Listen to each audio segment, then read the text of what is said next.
It is often said that security is everyone's business. To this end, the Defense Headquarters wants all Nigerians to work collectively in ensuring national security for a peaceful and prosperous Nigeria.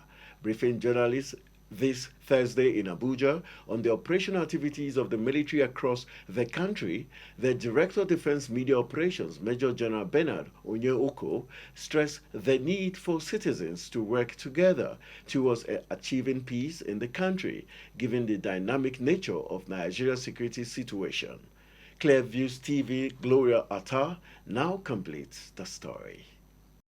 The Defense Headquarters bi-weekly press conference is a platform where the Nigerian Armed Forces updates members of the public on activities and progress recorded in their various theaters of operations across the country. According to the Director, Defense Media Operations, Major General Bernard Onyukwu, between 19th May and 2nd June 2022, troops carried out patrols and clearance operations in various terrorist enclaves across different local government areas of Borno State, killing scores, recovering different forms of light and heavy weapons, as well as rescuing some people held against their will by terrorists. Furthermore, on 31st May, troops repelled attacks at farm base Arege in Abadan local government area. During the attacks, the troops responded with heavy gunfight and inflicted casualties on the terrorists. Cumulatively within this period in Operation Hadinkai, troops recovered 10 AK-47 rifles, 5 AK-56 rifles, 2 FN rifles, about 300 rounds of 7.62mm ammunition. And troops also rescued 100 terrorist families, including 33 women, and the rest are males. Troops also neutralized 14 terrorists and arrested 15 of them. While noting successes recorded by troops in resolving the lingering security challenges in parts of Plateau and Kaduna states through peace meetings and civil-military cooperation activities, Major General Onyuko also said efforts are being made to engage relevant civil society groups to curtail further banditry and other criminal-related activities in the affected areas. He also sheds more light on the ongoing fight against kidnapping in the country. On 24th May, they responded to a distress call on a kidnapping incident along Road Zakibiam Uba in Benue State. After a gun battle, the leader of the group, one Mr. Odada, and 2 other kidnappers, who are all dressed in military uniforms, were neutralized. The kidnapped civilian, one Mr. Chimobi Omemma, a businessman, was rescued. Items recovered include 1 AK-47 rifle, 3 loaded magazines with 90 rounds of ammunition, 1 Toyota Corolla vehicle, and an MTN card bearing the name of Felix Tazangwe. We want to emphasize that national security is a collective responsibility of every Nigerian. And to the general public, we thank you for your support, always. The Defense Headquarters also commented on efforts aimed at stemming crude oil theft and illegal oil bunkering. According to Major General Onyuko, troops of Operation Octopus Greed and Operation Delta Safe have destroyed 40 illegal oil refineries, apprehended 21 criminals, recovered cash and different types of refining equipment and ammunitions across different creeks, towns, and communities in the Niger Delta region. Gloria Atta, reporting for Clearview Television. Welcome back. And still in the news, a coalition of youth leaders known as National Youth Bodies under the umbrella of the ruling All Progressive Congress, APC, along some civil society groups met this Thursday in Abuja and endorsed the candidature of Ibrahim Daouda. The endorsement is coming days before the party's presidential primaries billed to commence on June 6, 2022 in Abuja City.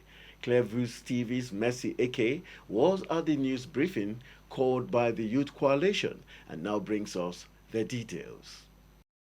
Speaking through the convener for the coalition, Igwe Udomanta, the youth recalled that while giving assent to the Not Too Young to Run bill, President Muhammadu Buhari had praised the legislation and appealed to Nigerian youth to support his administration to reposition the country. The Youth Coalition also recalled that President Buhari had equally promised to reciprocate a gesture of Nigerian youth and that the time is now, and urged the president to do the needful. During the assent to the Not Too Young to Run bill, which is now an act, President Muhammadu Buhari, in praising the legislation, also appealed to the youth to support him and that he will in turn support them after his tenure. That was a promissory note and a check. It is time to cash it, and there should not be any bankruptcy about it. Dr. Dauda is a frontline presidential aspirant under the platform of the All Progressive Congress, APC, and having endorsed him, we hereby present him to the APC for total support and possibly consensus.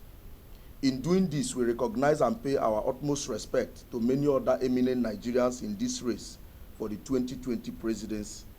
But it is the time of the youth, and having identified a young Nigerian of unassailable leadership credentials, it is right and righteous that we choose and stick with our own for the job of the Nigerian presidency. This endorsement is not just about being young. It is about possessing the requisite credentials and capacity to lead the country at a time that dynamic and digital leadership is most desirable. And we dare say that Dr. Dauda is capable and ready. Ibrahim Bello Dauda, a policy analyst who holds a doctorate degree in business management, is one of the 23 presidential hopeful seeking to fly the flag of the ruling APC in the 2023 general election.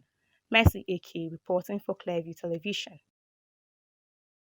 Former Lagos State Governor and foremost presidential aspirant of the All Progressive Congress APC, Bola Ahmed Tinubu, has promised to address issues of Bakassi internally displaced persons if he clinches the party's presidential ticket and elected the president of Nigeria. Tinubu also assured that Cross River State's economy will also be given due attention. Tinubu made the promises in Calabar when he met delegates of the APC, visited the Obong of Calabar and the state governor Ben Ayade ahead of the party's convention. We will rehabilitate those who were displaced by Bakassi. We will dredge and rebuild to service the port of Calabar and create big economy. Dear delegates, follow him. Let us follow him for the greater glory of this country. Governor Ben Ayade, while promising the former Lagos State governor support despite being in the race, said Nigeria will be safer with Tinubu's being the president. You're qualified to ride because you need your policy. I have no hesitation and no doubts about the capacity of Bolaji Ahmed Tinubu, the great leader of our times. But let's make this to add that our party, the APC, must also recognize the fact that zoning is a provision of our constitution. And the intent of the constitution, the concept and philosophy of the federal character is to ensure balance.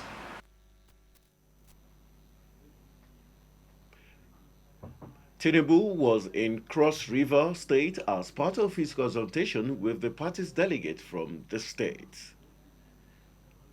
Atiku Abubakar has received his certificate of return as the presidential candidate of the People's Democratic Party (PDP), calling on party members to work together in their mission to rescue Nigeria from the misrule of the All Progressive Congress (APC).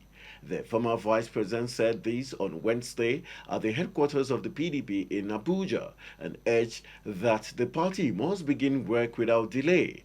The former vice president thanked the organizing committee for a successful convention, lauding his supporters and those who worked with him to achieve his most recent feat. The presentation of the certificate comes a few days after Atiku clinched the party's ticket for the presidency, beating several contenders, including Governor Nelson Wike of Rivers State. In his victory speech, Atiku promised to unite Nigerians and give every part of the country a sense of belonging. Meanwhile, Atiku Abubakar has received Rivers State's governor at his residence in Abuja.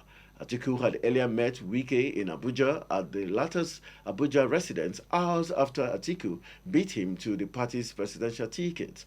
Wike, after the initial meeting, proceeded to Rivers State, where he was greeted by his supporters. It appears Wike then traveled to Abuja for the second meeting on Wednesday. The PDP is currently shopping for a vice presidential candidate for Atiku, and Wike has been rumored to be one of the favorites to fill the post. The presidential candidate of Labour Party, Peter Obi, has said his new party will shock the All Progressive Congress and People's Democratic Party in the 2023 general election. Obi spoke in Abeokuta, the Ogun State capital, on Wednesday after a meeting with leaders and members of the Labour Party. He said the APC and the PDP will not win the 2023 elections because they have expired and lost their political relevance in the country. Obi, who recently resigned his membership of the PDP following its refusal to zone the presidential ticket to the south, spoke through his campaign director general, Dr. Doyin Okukbe.